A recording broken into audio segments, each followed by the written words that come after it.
In the interest of time, since it is 11:30 and I know that everybody's busy, we're going to get started. Welcome to the February Lunch and Learn. It is Heart Month, and so this month I invited, are you Dr. Reverend or Reverend Doctor? I could think Reverend Doctor. Mary Beth Shear is a deacon ordained in the Wisconsin Annual Conference, but she's also a physician. So I am loving reaching out to our deacons to help us with our clergy wellness initiatives. So Mary Beth is going to share with us about heart health, and then just a preview, next month we'll be talking about Saving Grace, the United Methodist Financial Program. And then in May, we will start our Compass pension, the new pension plan training will start in May for our Lunch and Learns. So just an overview for those of you that are here. Thanks for joining us. We don't have too many on today. I know it's a busy time, but I'm grateful, Mary Beth, that you're willing to share with us, and we'll get this out to those that didn't get a chance to be with us. So I'm going to turn it over to you. All right. Thank you very much. As Cheryl said, my name is Mary Beth Shear, and I am actually a family physician. I've actually coming up on being retired about 3 years. So in preparing today, I did speak with one of my cardiology colleagues just to make sure there weren't any major changes that I wouldn't be aware of, so that I could share with you, what's most up to date. So I spent a lot of my primary care years doing education on heart health and other preventive type of things. So certainly this is something I've spent many of my working years on. And what I chose so that we could kind of talk through all the areas. If you're familiar with the American Heart Association, they have a program. It's called the Life's Essential 8. Now, these are all health related. They don't, being that we're clergy, obviously we incorporate our emotional and spiritual health as well. But as a physician, I'm going to try to concentrate more on all these health factors that impact our heart. So heart disease still is the leading cause of death in the world. I apologize, I have a chiming clock here. So let's just start, for example, with one of them is substance abuse, smoking, other, marijuana, illicit drugs, things like that. And, I think we all know there's harm involved. Cigarette smoking, I remember when I was a young physician, about 25% of the population smoked. I think we're down to around 20%, but it's still relatively high. As you know, a lot of young people are vaping, and of course that's still an exposure to tobacco. Also chewing tobaccos and those type of things, same thing. Nicotine really is the most highly addictive substance, they say, even more addictive than heroin. And so if you've been a smoker or you know people that are smokers, it is not an easy thing to quit smoking. And so getting help, I always referred patients to something called 1-800-QUIT-NOW. We have that in Wisconsin, and they have trained smoking cessation folks there that will help. There are medications, there's nicotine gum and things like that, nicotine inhaler, things to help people wean off cigarettes. So certainly reach out to your doctor. Also, anything I speak about today, again, I'm not giving direct medical advice. I want you to check with your own doctor because, one-on-one, I would know your medical history and, tailor it to a person, but I'm just speaking broadly, and certainly would encourage you to speak with your physicians about any questions that we talk about. As far as, let's see, I had a couple other notes about substance abuse.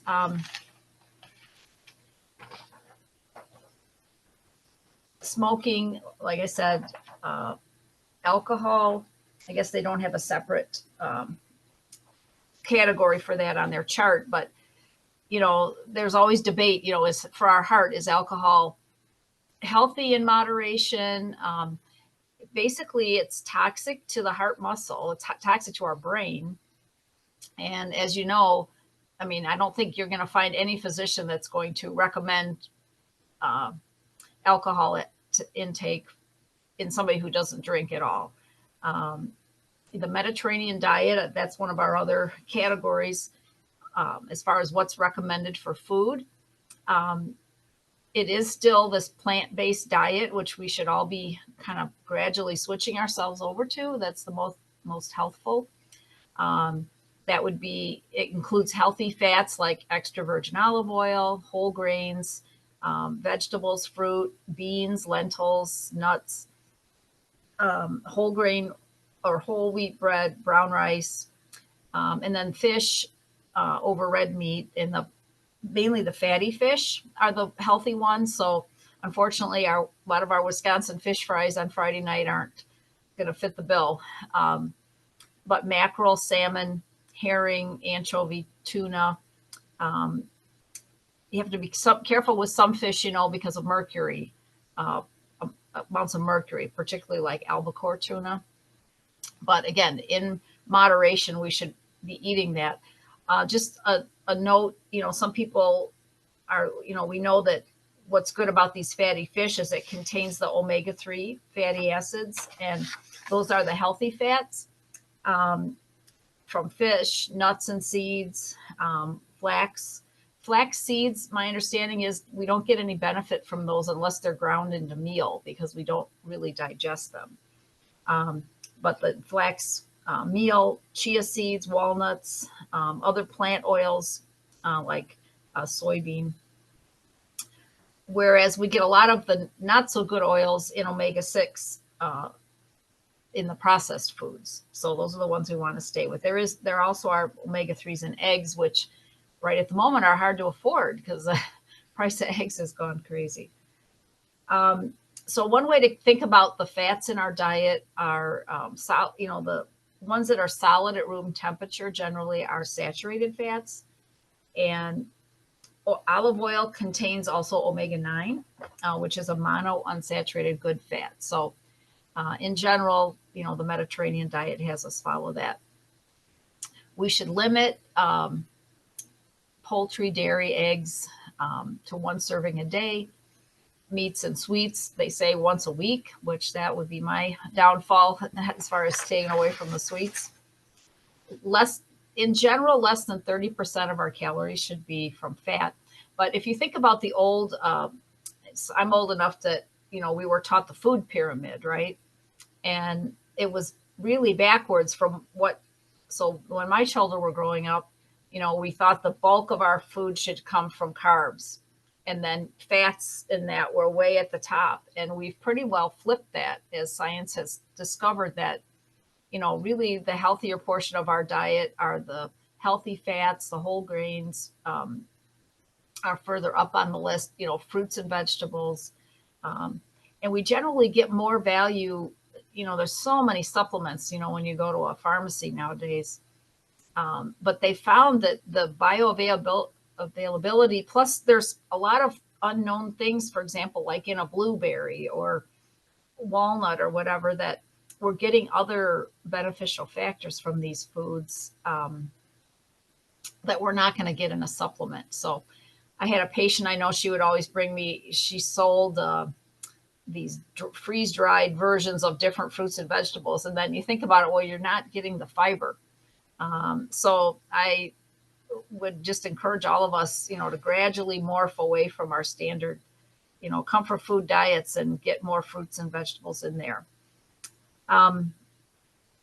Just a quick word about red wine, is supposedly, it's interesting. People in Europe, I'm told, I was in Italy on a church, with Scott Carlson actually, trip this fall. And, we think about the French and the Italians, that they drink wine with their meals. But they said if you live over there, you realize that the volume of alcohol that those countries drink is way less than what we think in America. And so it's probably that's another factor. But, a red wine, they include the grape skin, and that has the polyphenols 10 times higher than a white wine. And those are antioxidants. So They tend to increase our HDL, which is our good cholesterol, and they're anti-inflammatory and lessen our risk of blood clot. But, and cheer to the Methodist Church, right, that we use grape juice for our communion wine, because, we don't want to be a place that would in any way deter a person who's recovering from alcoholism or stay away from communion. But, alcoholism, liver disease, cancer, heart failure, and brain issues are all negative effects of alcohol. So very cautious with that, but there are some health factors involved. Let's go back to our chart here. How about sleep? This recommendations are still that we get 7 to 9 hours of sleep at night. And if we take naps, 20 minutes is about the ideal. I mean, if you sleep a long stretch during the day, most adults are going to have a hard time sleeping at night. It's best to go to sleep, try to anyway, go to sleep at the same time every night and get up at the same time every day. Now, I had a career that didn't allow that, right? And maybe pastors, obviously, you're called out for different things. So, but as much as you have control over that, that is helpful. The hour before we go to sleep, we should have quiet time, no screens, and maybe read a book, something quiet. The best sleeping temperature is 65 to 68 degrees.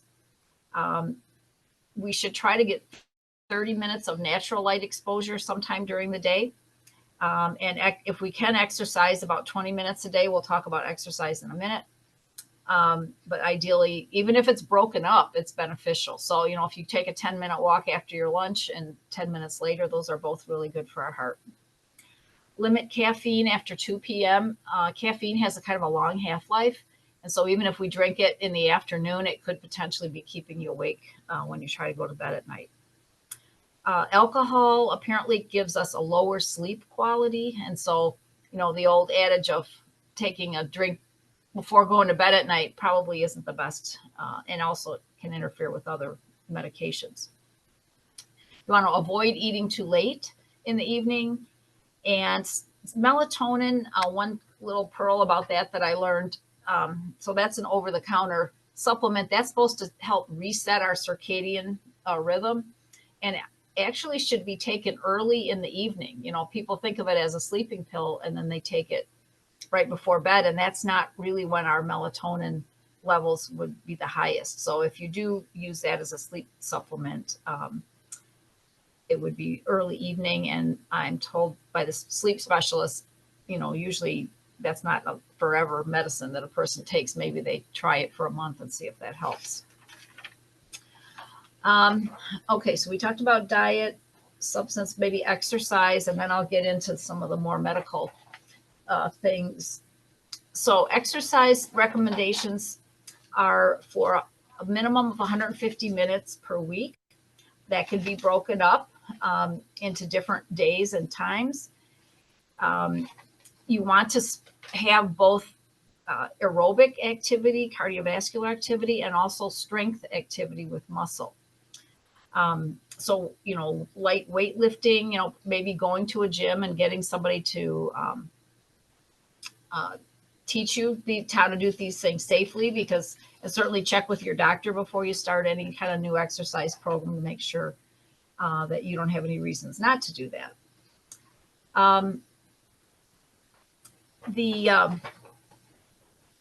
Let's talk about blood pressure then.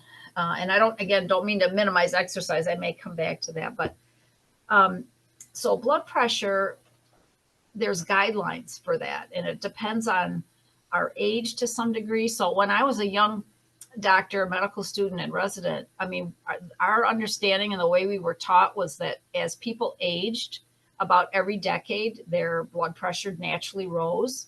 And so that was allowed to happen. Like I know my grandparents, my grandfather was born in the year 1900, actually. And, they had a physician that, as they got older, we thought, 150, 160 systolic, those numbers were okay, even up to 180. Well, it turns out that think about it, if the pressure in our circulation is high and our heart has to pump against that high pressure constantly.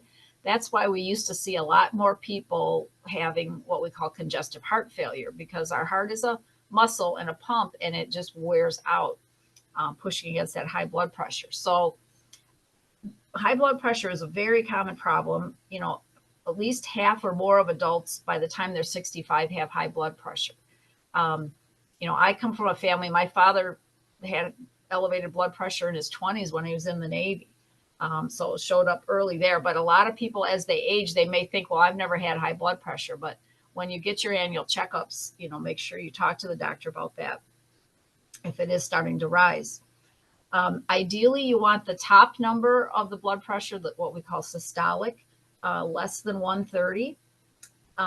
And actually, I guess it's 3/4 of people over 65 have elevated blood pressures. And the problem with blood pressure is people don't feel bad from it, at least initially. I mean, until it gives you some kind of complication. So, I mean, we don't necessarily have headaches or chest pain or any other symptom of it.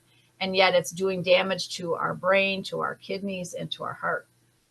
American Heart Association considers normal blood pressure less than 120/80 and hypertension as 130/80 or higher. There's a lot of treatments for blood pressure. That has changed over the years. We use what's called step therapy, where, you know, first of all, we want to look at lifestyle things like following a lower salt diet. Not everybody is salt sensitive, but it certainly is recommended to restrict your salt in your diet. And so where we get a lot of salt is restaurants and also things that we eat out of boxes, right? So they kind of say that's one of a little trick is just think twice when we're eating things that come out of a box because they may have had salt added. And the other thing that we kind of were misguided for many years is, you know, we were trying to eat low fat, right? And so we're drinking skim milk and all these things. But foods that have the fat decreased in them, the manufacturers then added sodium or salt and sugar. And so those two things obviously are fighting against us. So that was not a helpful thing. So there's a whole spectrum of blood pressure medications. Usually one is added, you know, once these lifestyle things are put in place. Then, you know, a single blood pressure medicine is added and it's titrated up until we can get you into the range where your blood pressure is in the normal range. Then that takes the strain off your heart muscle. If we have high blood pressure, it damages, we've got just a whole network of circulation in our kidneys, which is super important. So unfortunately, we see people develop kidney dysfunction. Their kidneys don't work correctly and they start losing kidney function. And that unfortunately is often a slippery slope, right? So we have some medications that can stop that to some degree, but when it gets to a certain point, it really declines. And, you know, there comes a point where, you know, if your kidney function gets low enough, then you're actually needing dialysis or a kidney transplant. So that's a very severe, but not uncommon side effect of blood pressure. The other one is diabetes, obviously is difficult on the kidney too. So those two together, which often do go together, and heaven forbid smoking. I always thought of smoking, a diabetic who smoked was like just lighting a match in a room full of fumes because that really accelerates these problems. So keeping our kidneys and our brains healthy are super important as along with our heart.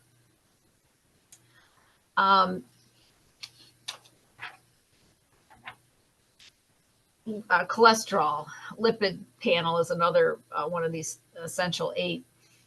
So a lot of this is genetic, right? I mean, we have people try to adjust their diets, but honestly, a lot of your cholesterol lipid problems is a genetic situation. So some of us are from families where there's high cholesterol and less of the total cholesterol is high, and so is the LDL, which is the bad cholesterol. So the cholesterol that's in our bloodstream is either these dense, bad LDL ones that like to build up on the wall of your blood vessels and form plaques, or it's the HDL, which is more of a lighter, fluffier one, and that's the one that kind of counteracts heart problems. So we want more of the HDL and less of the LDL. And then there's another fat in our blood called triglyceride, and that number we like to keep under 150. And there again, that can be influenced by what we eat and also by genetics. So there's something called metabolic syndrome you probably heard about, and that increases heart risk. And that also goes with type 2 diabetes, which is the kind that we develop, as we age typically, although sadly we see that in some young children and teens now. And also stroke risk is higher. So to be diagnosed with metabolic syndrome, you have to have 3 of these 5 things. Excessive abdominal weight. So for men, if you measure your waist circumference in inches, if it's 40 or over, in women over 35 inches would be an excess abdominal weight. That's the bad metabolically active fat in our body. And so that's where we don't want to gain it. Triglycerides over 150, HDL that's low. So in men, if it's less than 40, and women less than 50, women just naturally run a higher HDL. Blood sugar, again, I don't have time to talk a lot about diabetes, but normally our fasting blood sugar should be less than 100.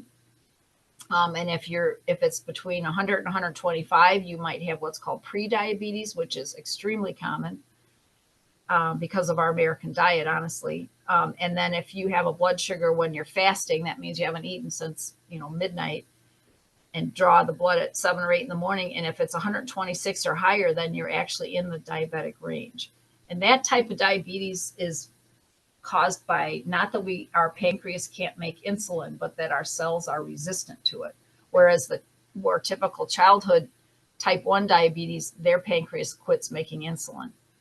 So it's a whole different situation. Let's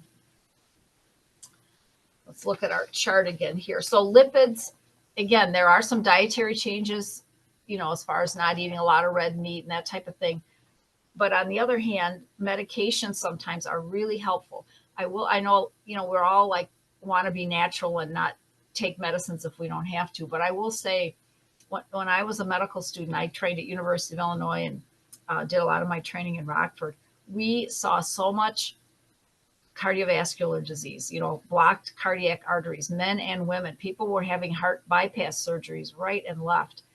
And it was because we had nothing to help reverse cholesterol. And since it was early in my medical career that the statin medications came out, and so we've had those now for probably 40 years.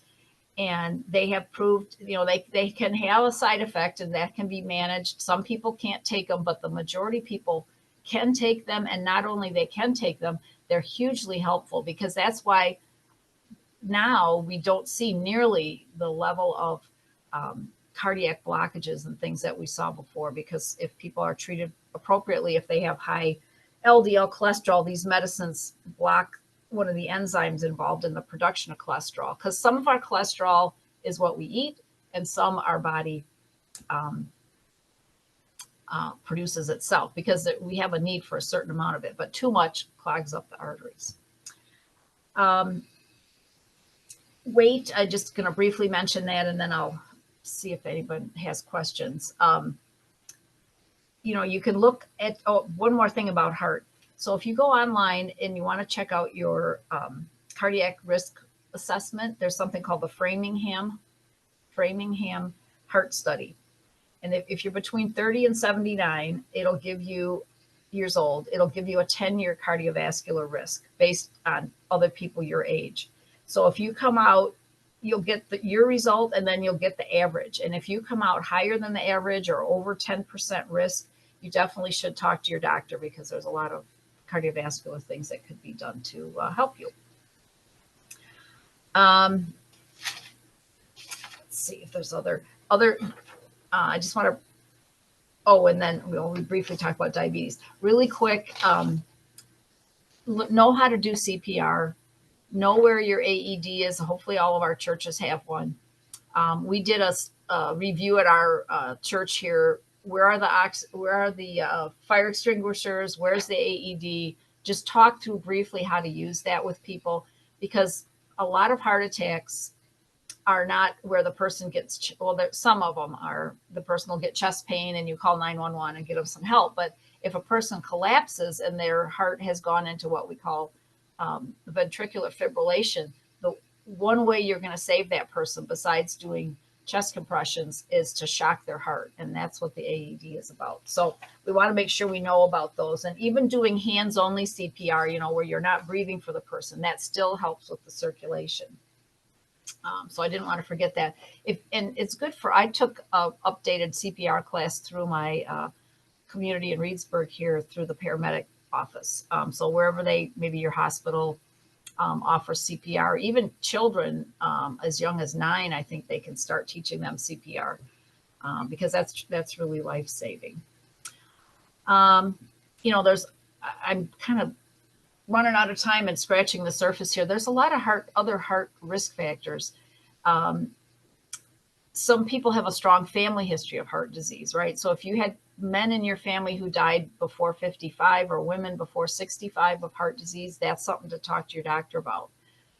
People with chronic inflammatory conditions like rheumatoid arthritis, psoriasis, HIV even, when your vascular system's inflamed, that increases the chance that these blockages are going to form. Women who've had preeclampsia or who went through early menopause, you know, like in their early 30s or something, now they think that that's really more of an inflammation problem in the body, that ovary quit early because it wasn't getting good circulation. So that's something, not from it being taken out surgically. I'm talking about, this isn't common, but some women, you know, their periods quit way before 50. People whose ethnicity is South Asian have a higher cardiovascular risk sometimes. There are a bunch of blood tests. I didn't really have time to talk about those. I asked my cardiologist friend, you know, other than getting your lipid levels checked, your blood pressure, those are super important. They check your kidney. You can go longer, Mary Beth. Oh, okay. All right. Yeah, you got time. Keep going. All right. If your kidney function gets measured by something called creatinine, and sometimes they'll ask for a urine test, which shows like creatinine ratio. That's really helpful to keep an eye on our kidney function. There's a blood test called C-reactive protein. They have a high sensitive version of that. And there again, it's looking for inflammation in your bloodstream. And if that number is over 2, it might be a concern, but I will just say that C-reactive protein is just a measure of inflammation in the body. So if you just played football and have a bruise, guess what? Your C-reactive protein is going to be high because you have some inflammation in your body. Or maybe you have a chest cold, then it's going to be high for that too. So that one's, we don't just routinely screen that always, but it gets elevated for other reasons. To get your weight, if you want to check your BMI, you know, so we consider if our BMI, body mass index, is 30 or greater, we're technically considered obese, and that's when your risk factors go up. So you could go online. It's a little bit complicated calculation to do it yourself. I can tell you what it is, but it's your weight in pounds times 703 divided by your height in inches, and then divided again by your height in inches. So it's a lot easier. Just go online, or we have charts that essentially you have to know your weight and your height. And that'll give you, and the normal BMI is between 18.5 and 24.9, I think. And so we're overweight if we get between 25 and 29.9. And then if we get to 30, we're obese.